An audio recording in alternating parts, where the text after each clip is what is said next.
Hi guys, welcome back to the podcast. We are back. Lauren and I are, Lauren's in Toronto, I'm in LA. We're back from New York and unfortunately back to our remote recordings, but I think Lauren's going to be in LA pretty soon, and then I think it'll be awesome because we can actually record in person. We have a lot of fun things planned for the summer, so I'm excited for you guys to see. Yeah, from like mid-July onward, we should be together.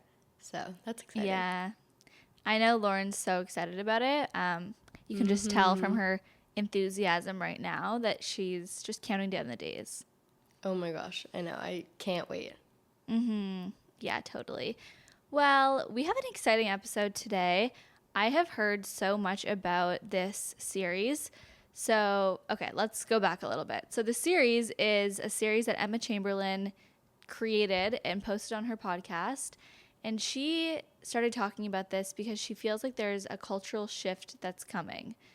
And I mean, if you think about it, I feel like everyone kind of feels like this deep down. Like when you start to think about it, you're like, sure, yeah, like this makes sense. But she says it's something that she's been thinking about for months and finally has the right words to speak about it. So I gave Lauren some homework. I said, listen to these 3 podcast episodes. Did you listen to the podcast episodes? You told me to listen to the first one, so I listened to the first one.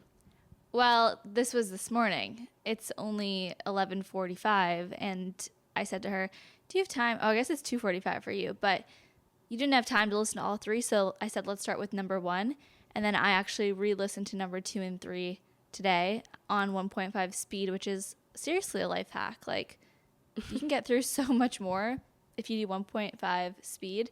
Also, I feel like she talks kind of slow, so it was good.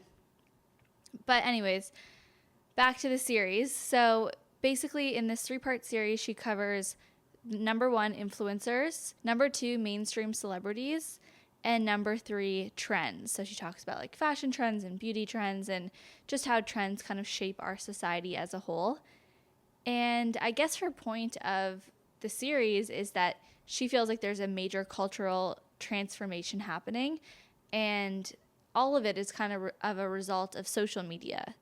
So you listened to the first episode most recently, so can you give us a little rundown of like some specific examples or what she was saying? I also listened to some of it this morning, so I can help you out if you don't remember, but give us a rundown for anyone who hasn't listened to the series. Yeah, so the first episode was all about internet celebrities, as she calls them, so basically influencers, and she began the episode by talking about how since nowadays everyone is an influencer, they're almost losing allure. And she also talked about how the novelty of internet celebrities is wearing off because you can see everyone's life and people have gotten used to seeing other people's lives, so it's no longer interesting or cool or new. And then she just kind of finished up the episode by talking about how she wants social media to be used, which is basically just to share more meaningful content. But how really? Like, did she give an example? Like, what does that even mean? I feel like a lot of times on podcasts, that's the question I have. Like, okay, give me an example. She did. She said, like, she would rather people use social media once a week to share, like, a piece of art that they made that they think other people would find interesting than to share, like, their bagel, their workout, like 10 things throughout the day that no one really cares about. Yeah, it's true. I do feel like that about social media. And I also feel like, okay, so let's talk about like the eras of social media in recent years. Like the people that were so popular maybe like 10 years ago when social media first started to be a thing that was really integrated into all of our lives. What people loved were like the aesthetic, perfect, almost like magazine editorial quality photos, like even shot on a camera and stuff. Like high saturation, very posed. Yeah. Yes, like a fashion magazine. And then it kind of shifted, I guess, with YouTube and like the rise of internet personalities. Then people were like, okay, no, we want to know more about you, like the person behind these photos. Like the pretty photo wasn't really cutting it anymore. And now I feel like we're in a place where we have seen a complete denial of like that perfect aesthetic life. So the people that are still doing that, I mean, in my opinion, because this is all very subjective based on what sort of content you like to consume.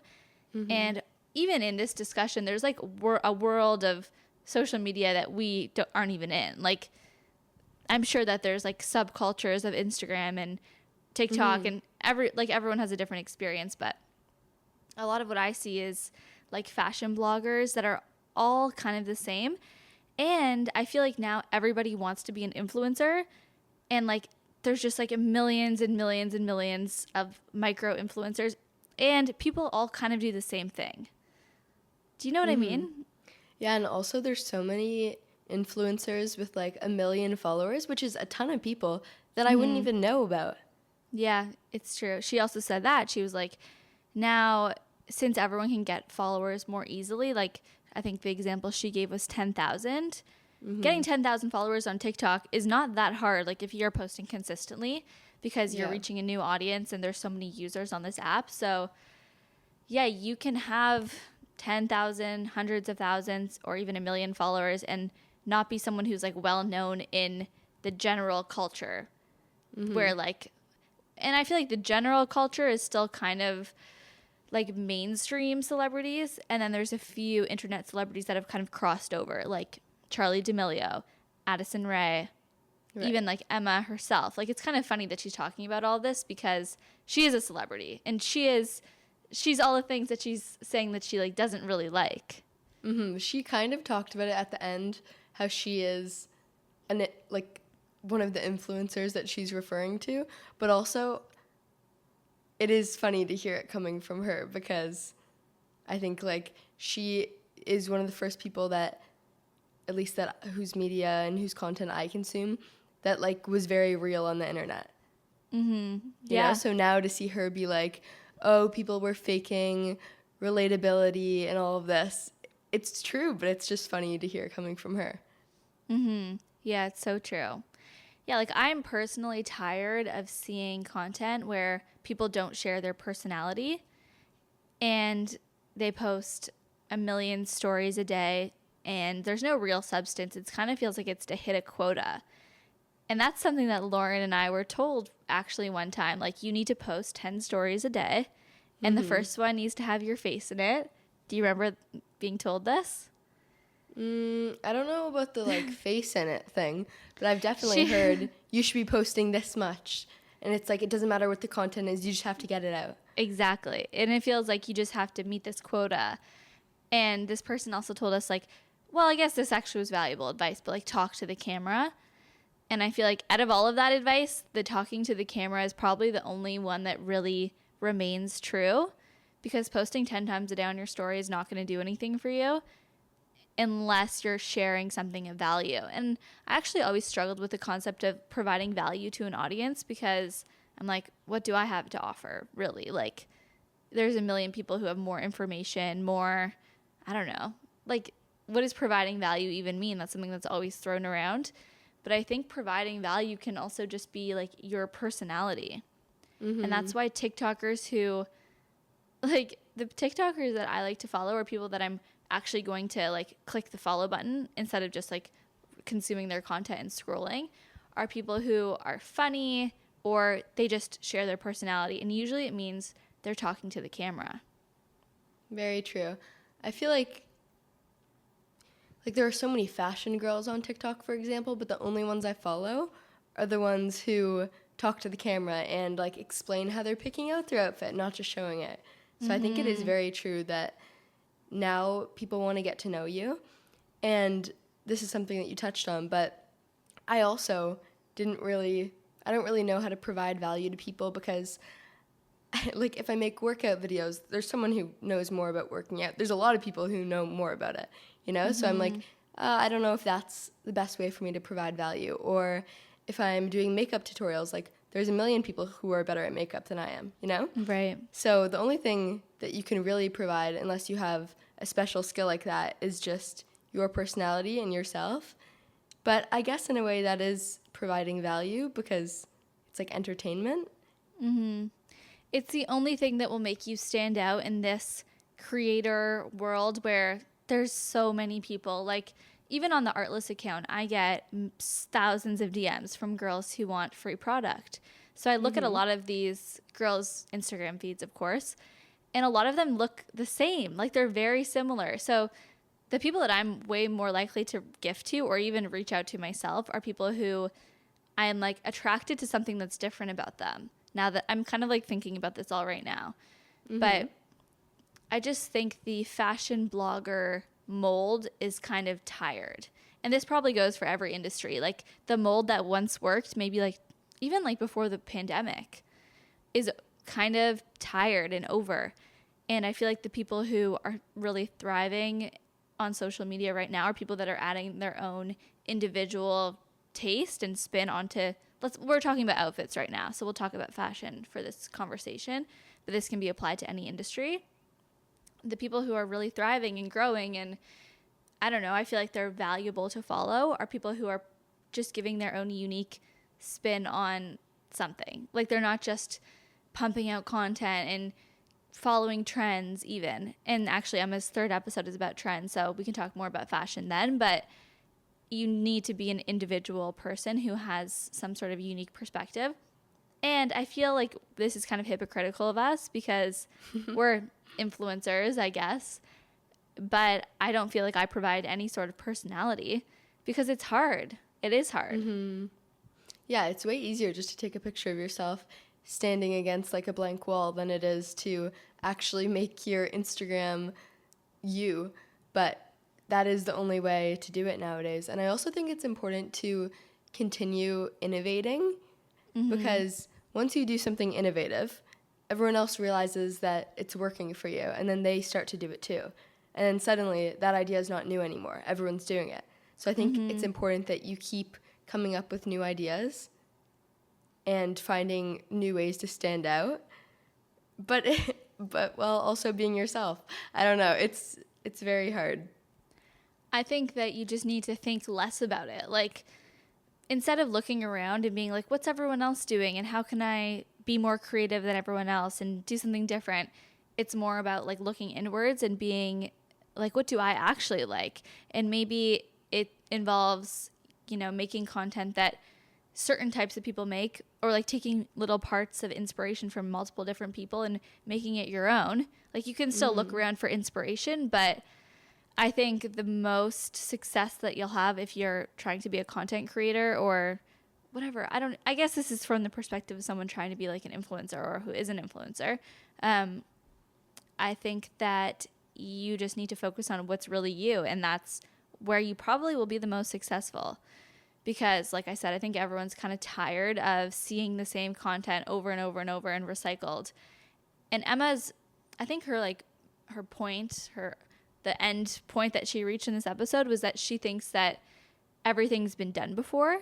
And I kind of disagree with that because I think that everyone always thinks that. Like, our parents probably thought like, oh, they can never make another TV show. Like, all the TV shows are made. Or I feel like, I don't know if all kids think this, but like, how could anyone ever invent something? Like, all the inventions are made.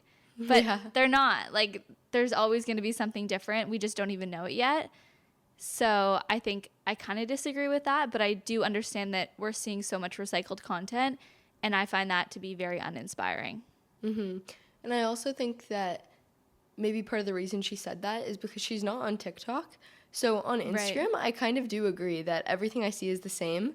Like, I'm honestly bored of Instagram. Same with YouTube. I don't really go on there much anymore, so I don't know what it's like now. But last time I was on there, it was all the same content. So I'm kind of bored of Instagram and YouTube. But she said that she doesn't have TikTok anymore. And I think that TikTok is the place where I see people constantly coming up with new ideas and new trends. And maybe that's why we think that it's possible to keep, like, coming up with new content. Yeah. I met this girl at a dinner. I actually told Lauren about her because I was like, she's so cool because she's wearing something that, like, I personally probably wouldn't feel comfortable wearing, or like I would put it on and be like, this is too out there. And she had TikTok before. She was posting a lot. She has like 150,000 followers, say. And she posted again yesterday after taking, I think the last video she posted was like December 2021. And then she posted a story where she was deleting the app again. And I'm like, no, like come back to TikTok because her content is so good. Like I'll send it to you. She's so funny. She's so herself. She has such great style. I'm like, this is the type of content that I want to see. So I'm sad that she deleted the app because I just followed her yesterday because I didn't know her TikTok before. But she is someone who I think is doing really well. So I'm sad she deleted it. But I can maybe link her profile or something. But anyways, I just think that people who are really themselves are the best. And it's like so refreshing to see. And it still exists. But I agree it's more so on TikTok than Instagram. Mm-hmm. And also I think for every person that is being themselves, there's a lot of people out there who aren't. So maybe it is easy to get caught up in that and think that that is the whole internet, but you just have to find the right people. Also, I think if you're trying to grow, like say if you're an account, you just created an Instagram account or a TikTok account, and you're like, okay, this is what this person did. Like a good example is Emma Leger. I would know we've talked about her before because I think that she has a really cool like style, and to me she created this sort of, I don't even know if it's like a feed or the type of photos she posts are very uniquely her. But now I've seen 8 million people who post like her. They probably use her presets. They use the same sort of captions. They wear the same sort of clothes, same poses, like, and it's fine because that's the model, right? Like these girls who are starting their profiles, they want to grow their following. They follow someone who's done it well. But when she started, she was doing it for herself. Like it came out of her own brain instead of her. Well, I don't know if that's necessarily true, but she was the first person who I saw who had this sort of style in the way that she does. So if those influencers who are starting their accounts now just were themselves more so than like following someone else, they probably would be further along. But I get that it's easy because everyone wants a role model, someone to follow, someone who's done it before. So it's tricky. It depends like if you're coming at it from the perspective of being a creator, I get that. Like it's easy to fall into the trap of creating content that's already been made because you want something to model yourself after. But if you're a consumer, you don't want to see that. So it's hard. I don't know. Yeah. I also think that it's hard to figure out what content is really you when, first of all, it's just hard, period, because like I don't really know how to look inward and see what kind of content I need to be making. But also it's hard when there's all these outside influences and you are constantly seeing other people's content and then you like subconsciously let that affect you and affect your ideas, and it kind of hurts your ability to be original. It's so true. Actually, when I was listening to Emma's podcast today, I was like, should I unfollow every influencer that I follow on Instagram and just like take photos that I like? I also think it comes down to like not second guessing yourself. Like wear the outfit that you like. Who cares if people don't like it? Or like take the photo, post it. If you hate it in 2 weeks, you can delete it. Like nothing's really that permanent. You can always just delete it later. And also maybe like get off of Pinterest. Like get off of your Instagram account when you're trying to actually take photos, because you probably will have better ideas if you're not like staring at this picture and like, okay, let's recreate this. But yeah, I also get that. Like it's way easier said than done to be like, I'm going to create genuinely original content. Yeah, especially, and this is something Emma touched on, it's hard to create original content. Like so many things have been done. Obviously, there's stuff that hasn't, and we don't even know what that is because you don't really know what it is until someone does it, or like you think of it yourself and then do it. But it sometimes feels like everything's been done. Yeah, I think it doesn't need to necessarily be original. It just needs to be you. And if you're looking for inspiration, maybe instead of looking at Pinterest or like the industry that you're creating in, you can look at other industries. Like even like say if you're a fashion person, like look at beauty.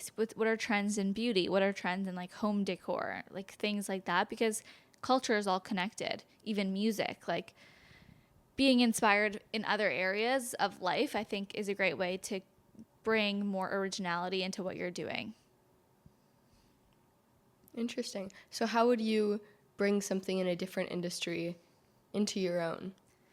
Like, okay, in music, there was a trend where there was like 80s, I think it was 80s, like sort of sounds are coming back into music.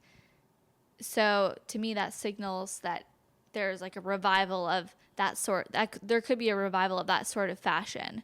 So instead of waiting for it to like pop up on your Pinterest feed, look into like, okay, historically, how do people dress in this decade? Because we are going to talk about trends, but Emma does say like before the 2020s or 2000s even, fashion trends were very decade specific. So if you notice that there's trends from the 80s in other industries, bring that into your fashion. And it doesn't necessarily, like, it's not going to help you with like your Instagram photos and stuff, but I think that for like fashion specifically, it is super helpful to look at other industries. Interesting. All right, so let's move on to episode number 2, which was mainstream celebrities. This is interesting because I think that, like we said, she is a mainstream celebrity. Like, she is a mainstream celebrity. Like, most people have heard of her, I would say. I think so, but it's also kind of hard to tell because everyone our age has heard of her. Would you say Right. that about people your age too? Yeah, for sure. But I wonder if older people know her. And like our parents know her, but that's just because we are so involved in this space. Yeah, probably not, but I think like Gen Z for sure, and then early millennials, like they call them Zillennials, who are like 95, 96, even like 94.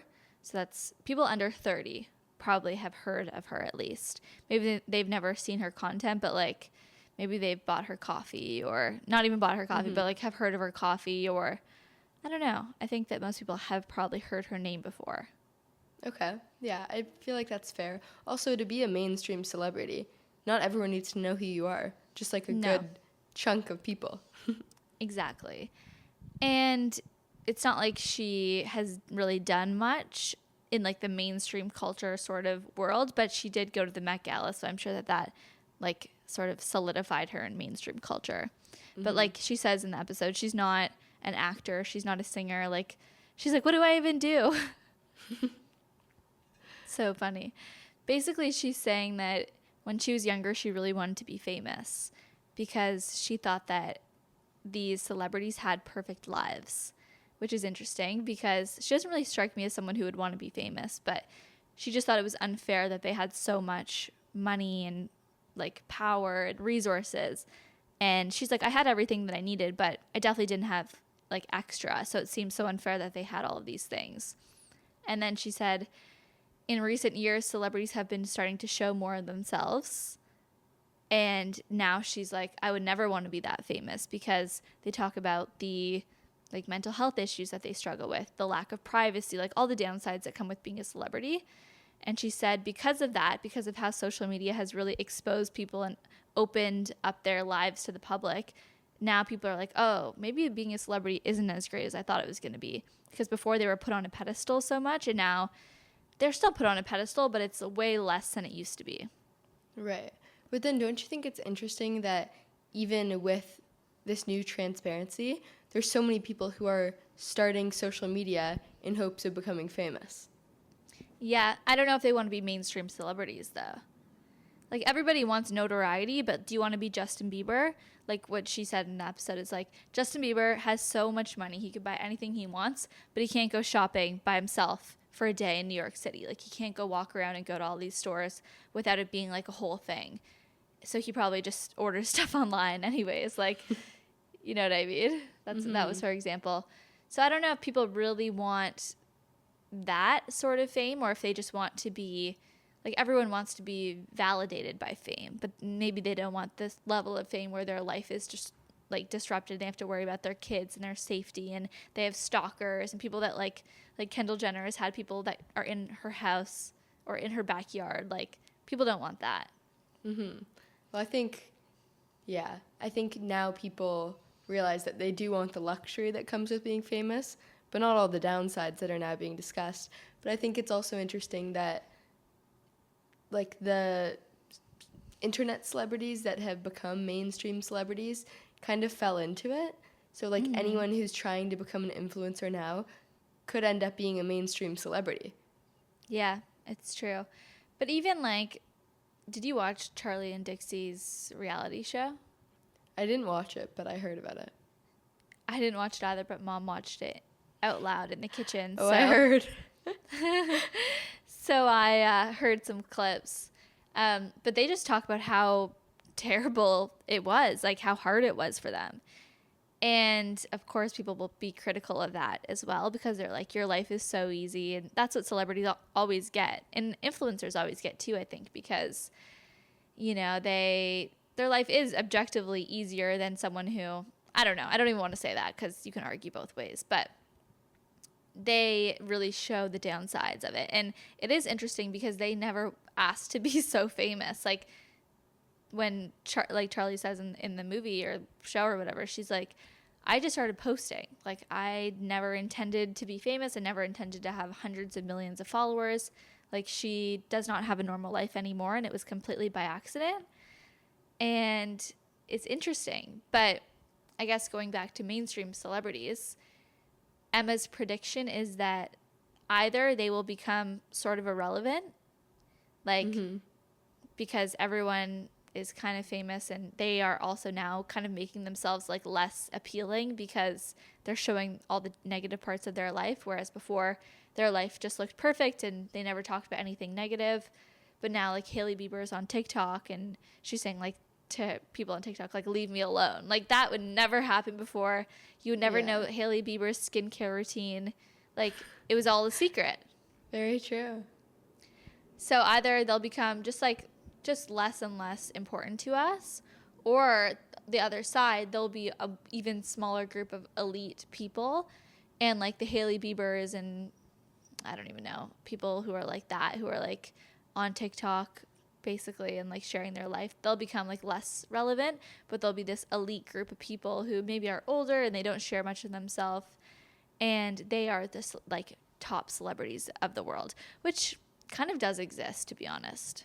I mean, there are people whose lives you know nothing about, but I don't know if those people, I guess they're less like relevant to me because I don't hear about them because they're not on social media or using it in the way that people like Hailey Bieber are, but they do still seem important to you, or at least to me.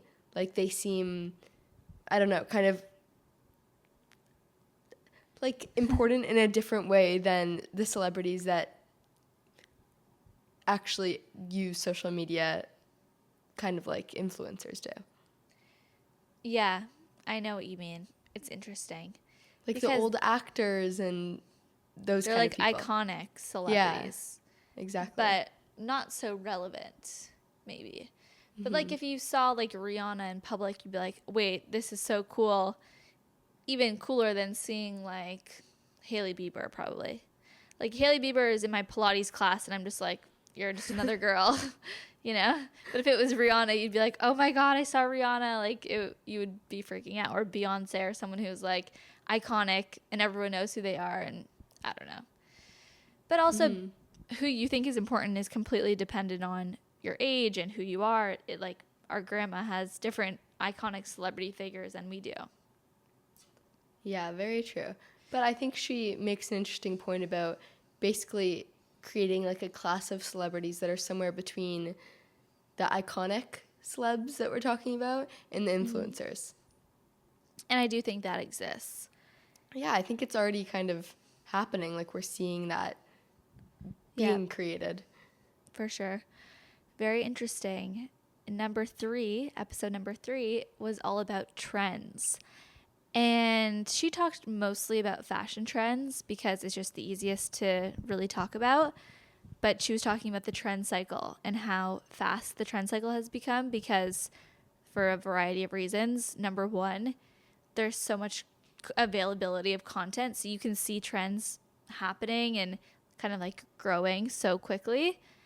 And also like shipping. Like you can buy something. You don't have to go to a store. You don't have to like look for it online. Even like you can get a link from someone's Instagram and not even leave the Instagram app, pay for your item, and then it's at your door within like 48 hours. Like that is insane speed. Like we never have had that sort of speed of like acquiring items before. So the result of this is that trends happen and become irrelevant so quickly that everyone's kind of just like exhausted by these trends. Yeah, I think it's interesting that she mentioned the like speed of acquisition, I guess, and how that affects the trend cycle, because that's something that I hadn't really considered. But definitely seeing a trend so much on social media and even seeing it on everyone around you and then getting bored of it, I see how that would also make the trend cycle quick. And also people's need to be original.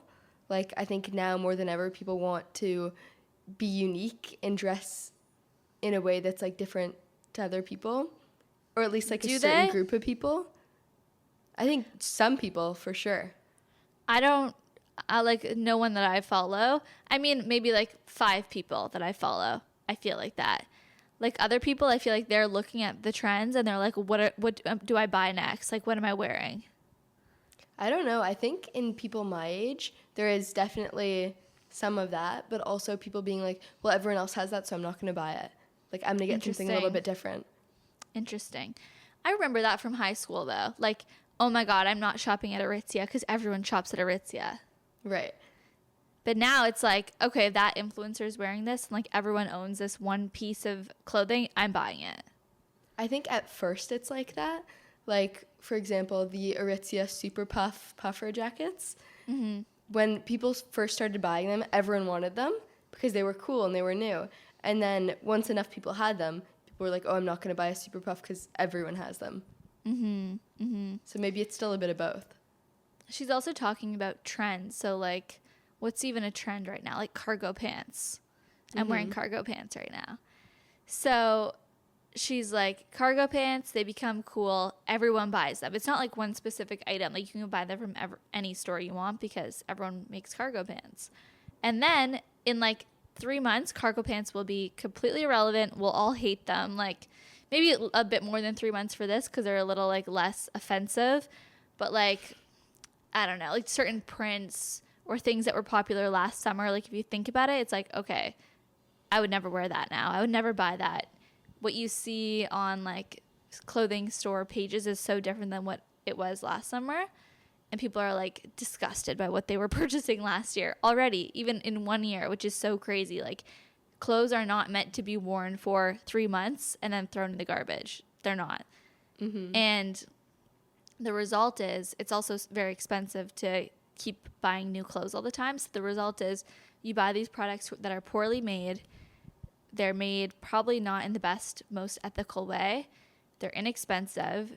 And then in like 3 months, they're sitting in your drawer and you're like, oh my God, why did I buy that? Okay, I was going to say, as you were talking, I realized another reason that trends like spread so quickly is because you can buy things for so cheap. Like, you can order something on Shein. It's here in like a few days. If it's not trendy in 3 months, you don't care because you spent $3 on it. Mm-hmm. And like, they're just, you don't have to put that much thought into it anymore. I honestly have a massive problem with like Amazon clothing. Like, the fact that everyone buys clothes from Amazon, I get it because it's accessible and I totally understand that. But I think that it's so bad for, first of all, the environment.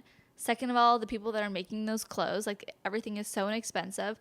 Also, they copy, like, they're blatant copies of designers. Like, when people on TikTok are like, I found this dupe for this like $400 item. I'm like, that is not a dupe. That is a direct copy. Like, I could never support someone who was just copying, like ripping off someone's work and then making it for $4. Like, I don't know. I get the point, but I feel like everyone just needs to shop less and buy things that are going to stand the test of time. So in Emma's episode, going back to that, because that's what we're talking about here, she says, I'm going to become a minimalist. I'm done with fashion. I don't care. I am going to buy like a pair of, what'd you say, red Converse, Doc Martens, 2 pairs of Levi's, and a few white t-shirts and tank tops, and call it a day. Have that be that. And I'm like, honestly, I see that happening. Like, I see people just like not buying so much. Well, that's what I hope, at least. I know. I hope so too. I think our world needs it. But it's also just interesting to me that like cultural shifts, cultural changes happen all the time. And usually they happen like without people even really realizing that they're happening. So I think it's cool that she's kind of bringing people's attention to it. I've heard a lot of conversation about all of this. But Yeah. I'm excited to see whether her predictions are true soon, and also just like how everything evolves. Yeah, it's so funny because in the podcast, the third one, she says that she used to try to create trends.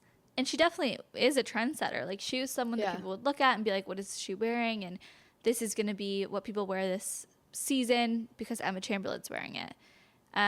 And she's like, I'm done with creating trends. And I was thinking to myself, even you doing this is creating a trend. Like, even this podcast episode is creating a trend. You saying you want to have a minimalistic wardrobe is influencing culture. So I don't think she gives herself enough credit for how much of a tastemaker she is, because she has an undeniable impact on fashion and culture, which is kind of crazy because like she doesn't post that much. I know. People just really like her and everything she puts out. Yeah, it's so true. And she said what she's going to do from now on is wear what she wants and also look back into fashion history and wear things from different decades and shop at thrift stores, which I think is also really cool that like thrifting clothes is becoming more popular because it's obviously way better for the environment and it gives clothes a new life, which is really cool. But she's like, I'm just going to go to thrift stores, and instead of being like, okay, what's the trend for 2022? I'm going to look back and be like, okay, this is a piece from 2001, this is from 2010, this is from 1970, and I like all of them. So I'm going to put them all together in an outfit. Obviously, everyone's influenced by trends because they exist in the world, but she just said, like, I don't care to look at them anymore, and I'm not going to just buy something because it's trendy. So I agree with that. I think that that's something that we should all kind of take into consideration and probably purchase less items. And I hope that by her saying that, other people will begin to do the same. I really hope so too. So that was the gist of the podcast. I think that we both agree with most of what she said. Yeah, I would say so. And yeah, I'm interested to hear everyone's thoughts on this. I've heard a lot of people cover this on their podcasts. So I want to hear like what you guys, our listeners, have to say and what you guys think about this. And yeah, leave us some voicemails. We haven't been getting that many voicemails, so I'm kind of upset about that. Please give us a call. We really want to put them in this episode. So I'm going to pull up the phone number right now because I know sometimes people like don't want to look in the show notes. So hold on, stand by. Okay, the phone number is 213-539-5966. Call us, leave us your thoughts.